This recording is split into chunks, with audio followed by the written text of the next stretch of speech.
all set up your PHP environment on your computer on your Ubuntu 18.04.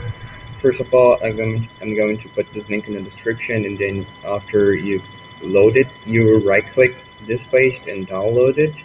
I already did it, so you're gonna have those three files, and after that you're gonna open your terminal, go to the paste, which is the same paste that you have installed it, of course. So then we have this file, instalação XAMPP, and open it with your text editor and run these three first commands. So let's do it. Sudo put your password, chmod plus x XAMPP installer.run, and the last one. So we'll open our setup, our installation. I already made it, so then I will cancel. You guys just next, and open XAMPP with the checkbox. So it will open this.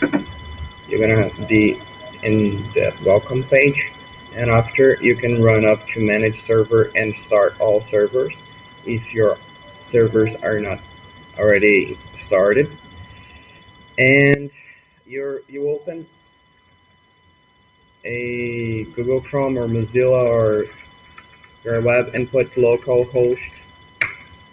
If it's online, everything is alright.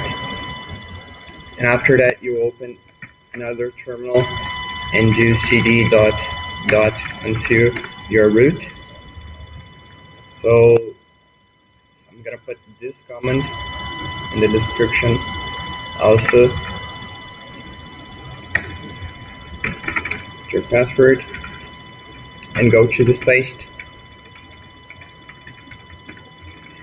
and if you have installed your Visual Studio Code, you're gonna do code dot, and after the Visual Studio Code run this command as a default command. You will have it. You have this page, this environment. And as you can see, I created a new place here to open my project called hello, to do a hello world in PHP. And what happened is just that you will have your local host as a main, and you put the name of the paste that you created to open your project. So I created a hello. As you guys can see, I created inside it a index.php and put those three lines, and it's running. So that's it.